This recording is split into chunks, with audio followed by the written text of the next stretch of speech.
নমস্কার বন্ধুরা, আমার ইন্দু হেসেলে আপনাদের সবাইকে স্বাগত জানিয়ে আজকের রেসিপি শুরু করছি। তো দেখুন, আজকে আমি ফুলকপি দিয়ে আলু দিয়ে মাছের ঝোল করব।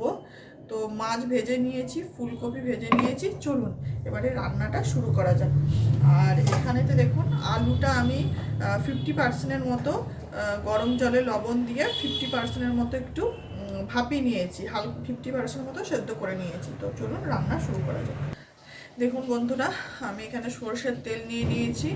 তো এই তেলেতেই আমি মাছটা আর ফুলকপিটা ভেজে নিয়েছিলাম। তো এই তেলেতেই আমি রান্নাটা এখন করব। তেল গরম হয়ে গেছে, আমি কিছু ফোড়ন দেব। এর মধ্যে আছে তেজপাতা, গোটা জিরে, একটা দুটো ছোট এলাচ, দারচিনি আর দুটো শুকনো লঙ্কা। এটা আমি তেলেতে দিয়ে দেবো ফোড়নে।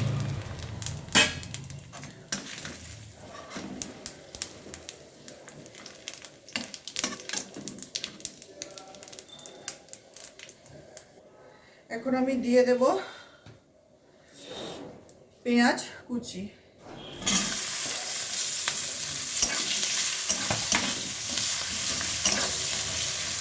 মাছটা আমি কাতলা মাছ নিয়েছি, আপনারা যে কোনো মাছ দিয়েই কিন্তু এই ফুলকপি দিয়ে আলু দিয়ে ঝোলটা বানাতে পারেন। আর আলুগুলো আমি ভাজবো না, আলুগুলো 50%-এর মতো আমি একটু ভাপিয়ে নিয়েছি বা সেদ্ধ করে নিয়েছি। তো আলুগুলো আমি ভাজবো না।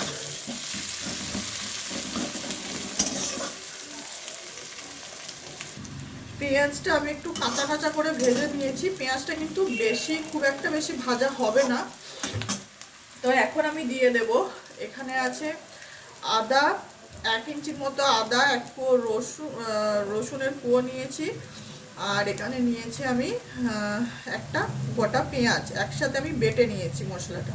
এটা দিয়ে দেবো।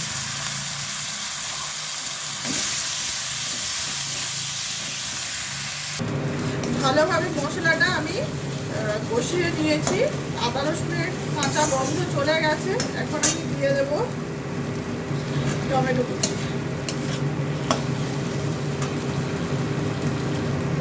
এখন দিয়ে দেব লবণ। লবণ দিয়ে একটু ভালোভাবে মশলাটা কষাবো, টমেটোটা গলে যাবে। টমেটোটাও দেখুন, মশলাটা ভালোভাবে কষিয়ে নিয়েছি, টমেটোটাও দেখুন গলে গেছে। এবারে দিয়ে দেব, এখানে দেখুন আমি টক দই নিয়েছি। টক দইয়ের মধ্যে 2 চামচের মতো ধনে গুঁড়ো, আর 1 চামচ জিরে গুঁড়ো, লাল লঙ্কার গুঁড়ো, হলুদ গুঁড়ো নিয়েছি। আর তার সাথে আমি যে মশলাটা নিয়েছি, চিকেন এভারেস্টের চিকেন মশলা।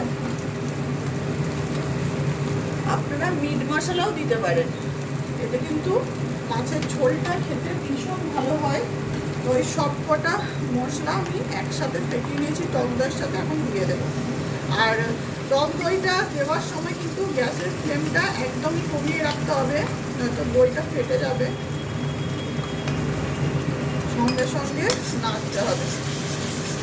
এই মাছের ঝোলে যদি মিট মশলা দেওয়া হয় তাহলে কিন্তু খেতে ভীষণ ভালো হয় মাছের ঝোলটা।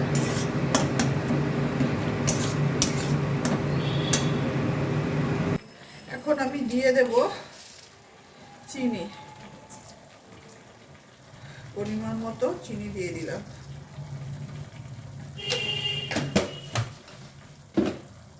চিনিটা দিলে কালারটাও ভালো আসে আর রান্নার ব্যালেন্সটাও ঠিক থাকে।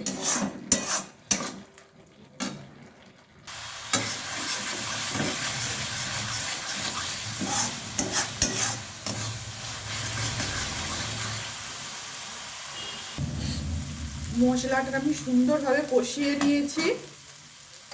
এখন আমি এই আলুগুলো দিয়ে দেবো, 50%-এর মতো সিদ্ধ করে নিয়েছি। আলুগুলো এখন আমি দিয়ে দেবো। আর দেব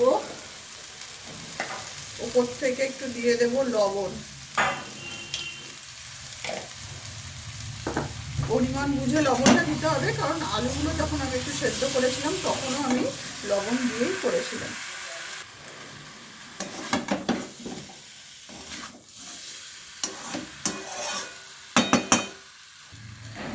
মশলার সাথে আলুটা কষানো হয়ে গেছে আমার। আর আলুটা যখন মশলার সাথে কষাচ্ছি না, খুব সুন্দর একটা গন্ধ উঠেছে। তো এখন আমি জল দেব। প্রথমে আমি আলুটা সেদ্ধ করে নিয়েছিলাম, এই জলটা দিয়ে দেব।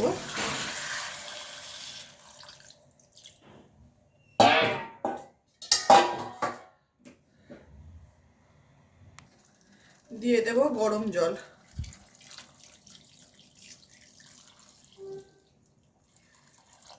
যেহেতু ঝোল হবে, পাতলা ঝোল, তাই জলের পরিমাণটা একটু বেশি লাগবে।